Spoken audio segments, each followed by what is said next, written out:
Eu quero falar com você sobre as maneiras de evitarmos as coisas. Para a maioria de nós, existem coisas que precisamos estar buscando, confrontando e cuidando, não evitando. O medo leva as pessoas a evitarem.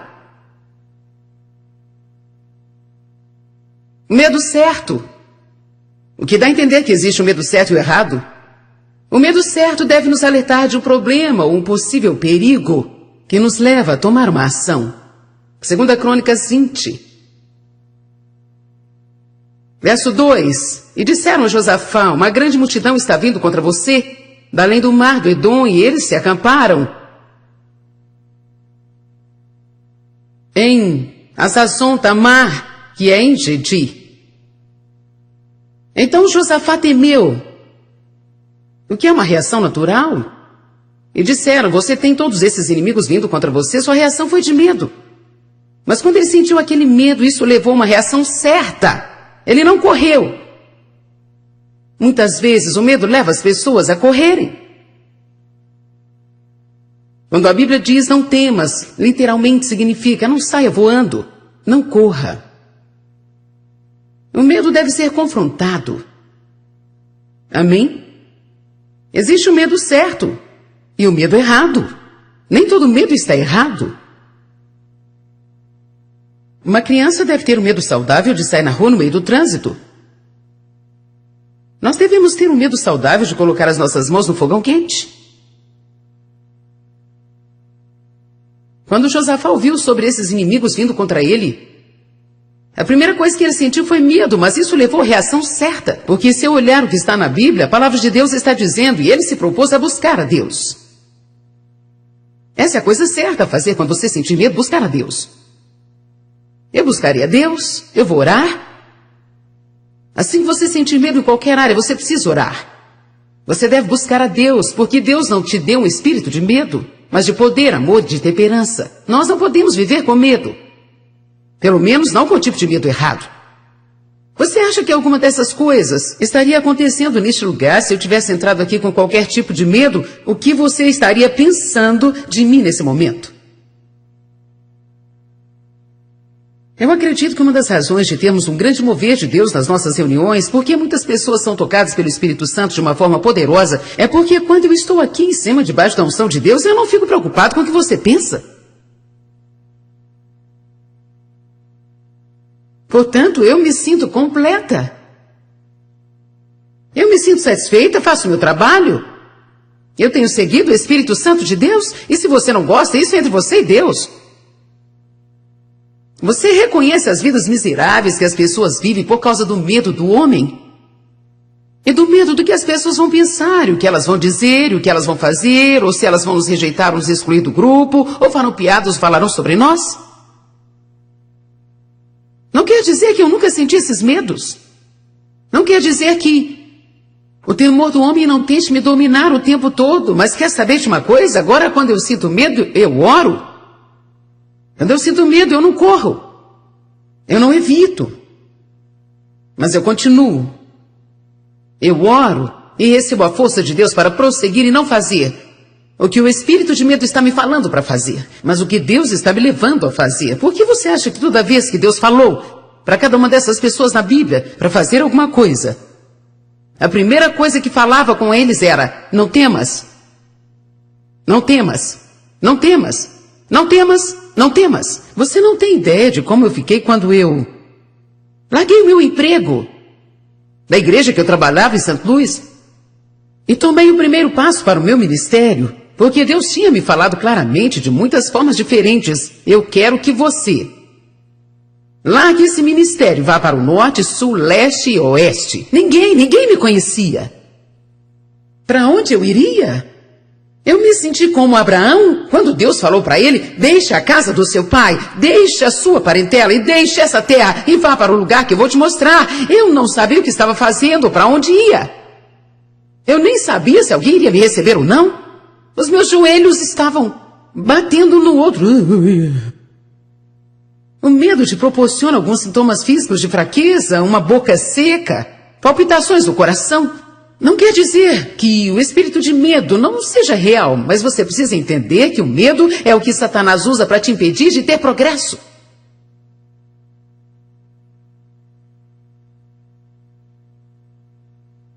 Você não pode temer. Diga, eu não temerei. Vá para o livro de Jó. 1:1.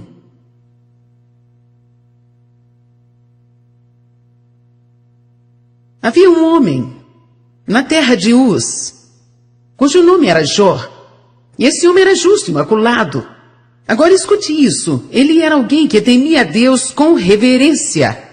E se abstinha e desprezava o mal porque era errado. Eis aqui um homem que tinha o temor certo. E esse temor o impediu de viver um tipo de vida errada. Você sabe que as pessoas não têm? Elas não têm o temor de Deus. Elas deixam todos os outros tipos de medo controlar suas vidas, mas elas não têm o temor de Deus. Deixa eu te falar do que você deve ter medo. Você deve ter medo de encontrar Deus. Nós deveríamos ter medo de fazer o que Ele nos falou claramente para não fazer na sua palavra. Nós deveríamos ter medo de não dar o que Deus nos pediu para dar. Nós deveríamos ter medo de maltratar as pessoas. Nós deveríamos ter medo de não procurar as pessoas para pedir perdão quando nós sabemos que as ferimos e as machucamos. Estou te falando isso quando você tem o tipo certo de medo na sua vida. Com certeza você começará a andar com Deus. Eu estou caminhando com Deus há 25 anos e eu creio que existe esse temor de Deus na minha vida.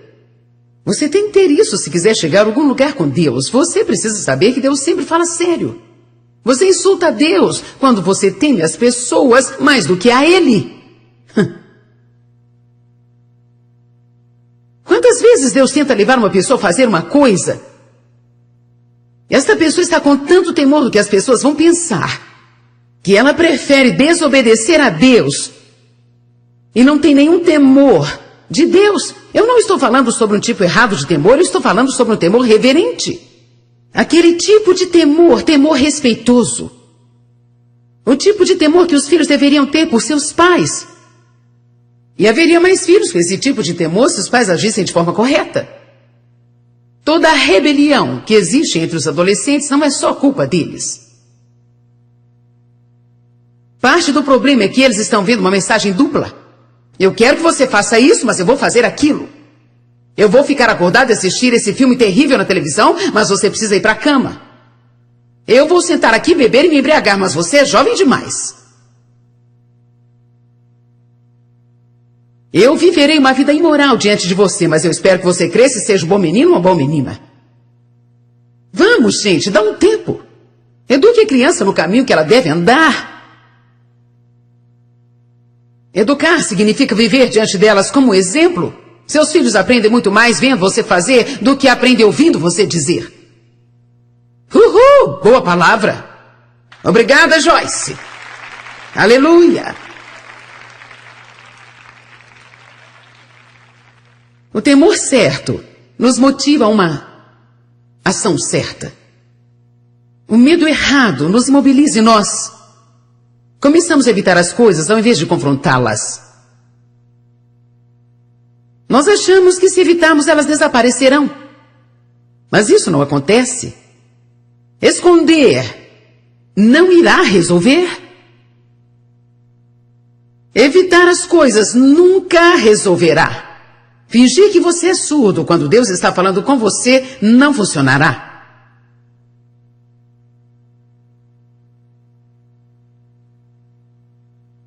Fingir de bobo quando Deus fala para você. Bem, Deus, o que o senhor quer dizer mesmo? Hã?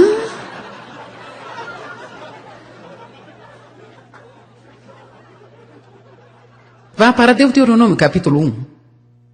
Vamos, eu tenho uma mensagem para você hoje. Eu estou muito empolgada por cada um de vocês, mesmo que a maioria de vocês não esteja empolgada, eu tenho empolgação suficiente no meu coração para cada um de vocês.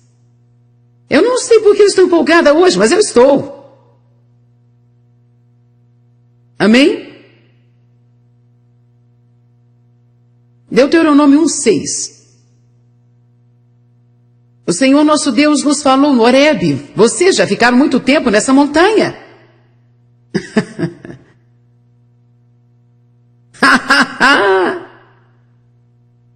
Vire para a pessoa do seu lado e diga: você já ficou muito tempo no mesmo lugar?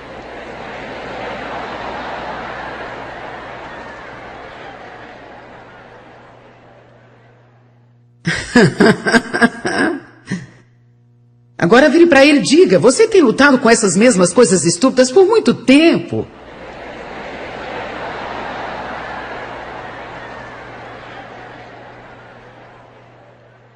Vá para Deuteronômio, capítulo 2.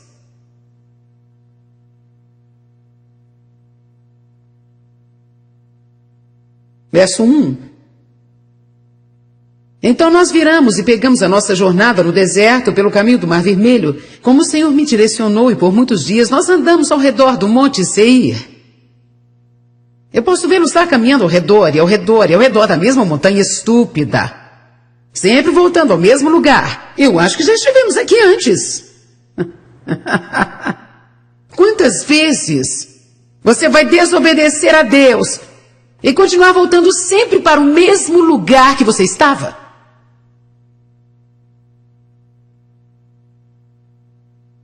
Deus não vai falar uma mensagem diferente porque você não gosta do original? Receba uma revelação. Deus não vai mudar a sua mente por sua causa.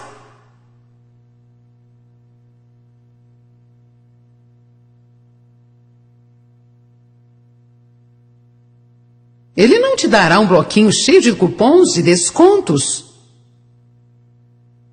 Para quando você não quiser fazer o que ele diz, você possa apresentar um cupom e ter 20% de desconto.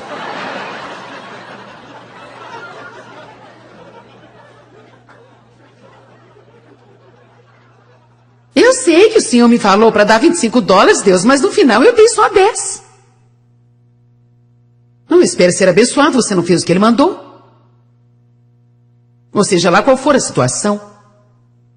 Eu sei que o Senhor me falou para dar vestido novo para aquela garota do trabalho, Deus, mas eu dei aquele velho mesmo.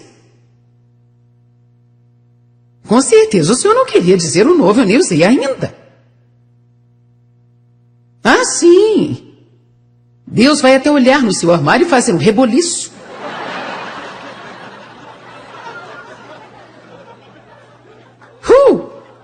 É melhor você não ter nada que você ame demais para dar, porque se tiver, Deus te pedirá isso, que você gosta tanto.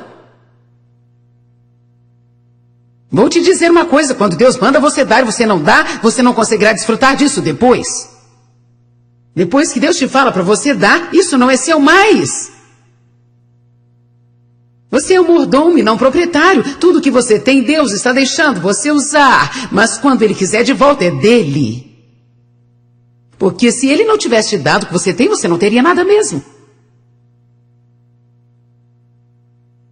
Meu Deus. Verso 3.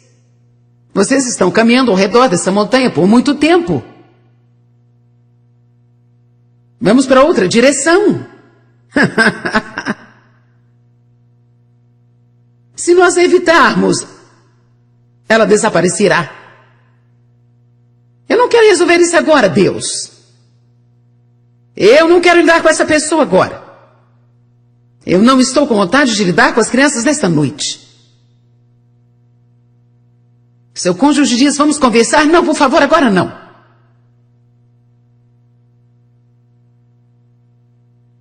Sua fatura do banco chega.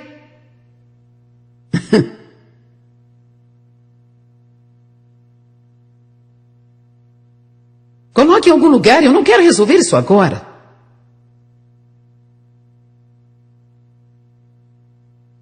Estou dizendo, eu vou mexer com sua vida hoje. Esconder-se não resolve nada. Evitar é esconder. Vai para Gênesis 3.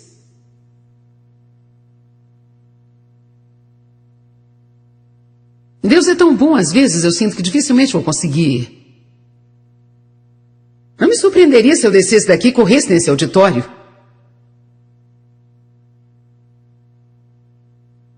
Isso deixaria o meu marido surpreso.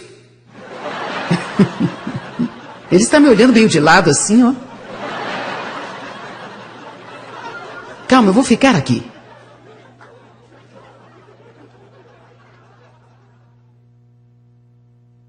Gênesis 3:7. Então os olhos dos dois foram abertos, eles sabiam que estavam nus e juntaram folhas de figueira e fizeram vestes para se cobrirem. Adão e Eva foram ordenados a não fazer uma coisa. A serpente tentou a Eva, ela tentou Adão. Ambos eram igualmente culpados. Não foi mais culpa da mulher do que do homem. Para falar a verdade, eu acho que foi culpa dele, porque ele deveria ser o chefe da casa.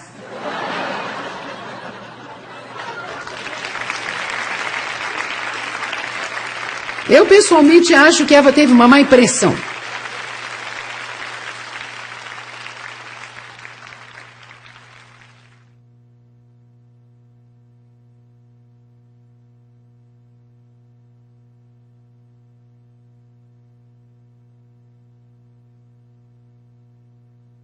Assim que eles pecaram, os seus olhos foram abertos, eles sabiam que estavam nus e tentaram cuidar de si mesmos. Queriam esconder a nudez. O que isso representa, na verdade? Eles estavam escondendo o pecado. Eles ouviram a voz do Senhor Deus andando pelo jardim no virar do dia. E Adão e sua mulher se esconderam da presença do Senhor entre as árvores. Mas o Senhor Deus chamou Adão e disse: onde está você? Ele disse: eu ouvi o Senhor andando no jardim e temi. Isso é interessante, ele nunca teve medo de Deus antes. Ele estava tão acostumado a ter comunhão com Deus. Ele nasceu para este propósito. Quando tentamos esconder nossos pecados, não podemos ter comunhão com Deus. Você precisa estar limpo diante de Deus antes de poder ter comunhão com Ele. Você precisa confessar os seus pecados. Você precisa lhe contar tudo, até que não haja mais nada para ser dito. Não fale com Deus só a respeito do seu problema. Nós mudamos o pecado para problema. Bem, é um problema. Mas ainda é pecado. Algumas vezes nós não queremos chamá-lo do que ele é, porque para nós isso é muito feio. Isso se torna nossa cadeia, nossa prisão. Quantos entendem o que digo? Pecado é pecado. O que você acha que teria acontecido se Adão tivesse dito simplesmente: Deus, estou me escondendo porque eu pequei. Eu fiz uma coisa que o Senhor me falou para não fazer. Deus, me perdoe. Por favor, me perdoe. Me restaura pela tua graça. Me dê uma outra chance, não farei isso novamente. O que teria acontecido se, ao invés de esconder, ele tivesse confrontado? Acho que nunca saberíamos. Mas é um pensamento interessante. O que aconteceria nas nossas vidas se toda vez que fizéssemos algo errado, buscássemos a Deus, ao invés de escondermos todas essas coisas? Vamos, igreja, receba uma revelação. Você não pode esconder nada de Deus. Não importa se você conta para Ele ou não, Ele saberá. Bem, se Ele já sabe, então por que eu preciso contar para Ele? Porque isso é parte do processo de libertação. Buscando algo de dentro e confessando isso, trazendo isso para fora, deixando isso ser cuidado pelo poder de Deus e ser tirado do seu caminho para que você seja livre para prosseguir e ter comunhão com Deus.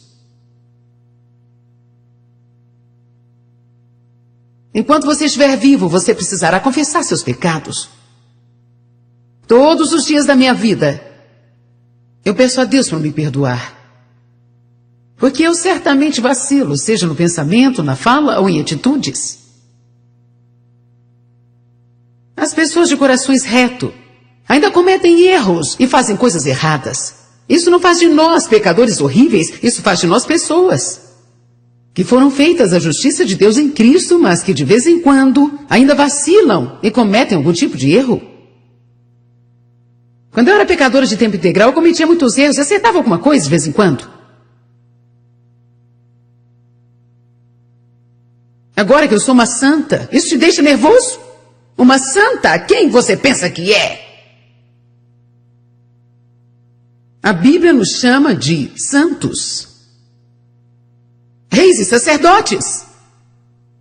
Então eu sou santa, rainha, sacerdotisa. Eis-me aqui, Santa Joyce.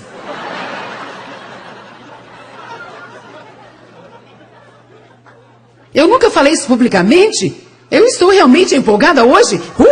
Gente, posso lhes dizer uma coisa? Os fariseus religiosos podem vir atrás de mim agora.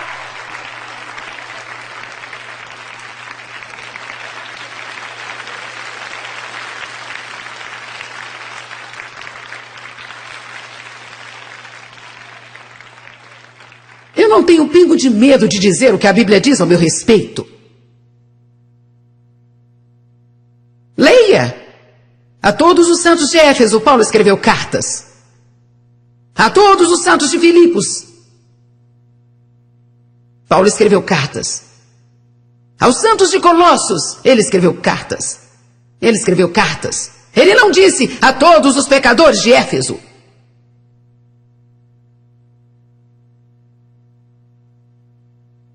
Vamos, nós precisamos de revelação aqui hoje.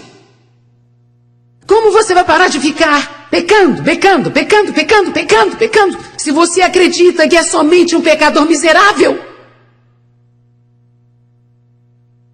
Não, 2 Coríntios 5:21 diz, aquele que não conheceu o pecado se tornou pecado, para que fôssemos feitos a justiça de Deus em Cristo Jesus. Portanto, eu te chocarei ainda mais ao falar que eu sou a justiça de Deus em Cristo Jesus. Agora, eu já fui longe demais, eu não sei quem poderia permanecer neste lugar para me ouvir. Ou seja, eu estou aqui. Uma santa, rainha sacerdotisa, uma filha do Deus Altíssimo. A menina dos seus olhos.